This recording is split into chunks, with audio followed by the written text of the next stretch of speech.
D orbitals में angular nodes find करने के लिए मैं आपको एक ट्रिक सिखाती हूँ, ठीक है। ये जो तीन ऑर्बिटल्स है ना बेटा, D orbitals, D X Y, D Y Z, D X Z, इन तीनों में ही एक ट्रिक लग सकता है।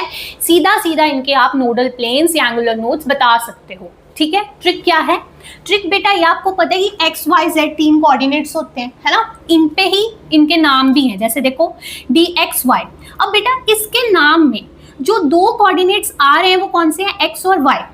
जो थर्ड वाला जो मिसिंग है वो कौन है? वो कौन है बेटा? दैट इज जेड, है ना। एक्स वाई आ रहा है, जेड मिसिंग है।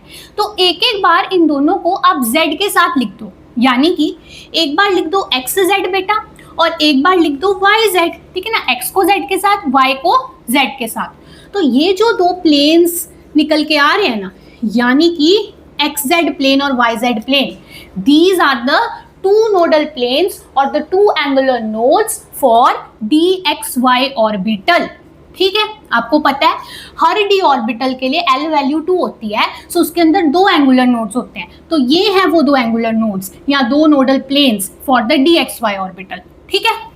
सेम ट्रिक को लगाओ अभी dyz ऑर्बिटल पे। इसके नाम में बेटा जो दो कोऑर्डिनेट्स आ रहे हैं वो है y और z। So the third coordinate जो नहीं आ रहा दैट इज x, जो मिसिंग है दैट इज x। तो एक बार y को x से लिखो, एक बार z को x के साथ लिखो, यानी कि आप लिख दो एक्स वाई प्लेन और आप लिख दो एक्स जेड प्लेन। तो बेटा ये एक्स वाई और एक्स जेड प्लेन जो है, this are the two nodal planes for D Y Z orbital. Easy हो गया दोनों का। अब इस पे लगाओ वो ट्रिक। तो बेटा डी एक्स जेड ऑर्बिटल में x और z आ रहा है, बट थर्ड कोऑर्डिनेट जो नहीं आ रहा दैट इज y। तो दोनों को एक एक बार y से लिखेंगे, यानी कि एक्स वाई लिख देंगे और एक बार z को y के साथ जेड वाई।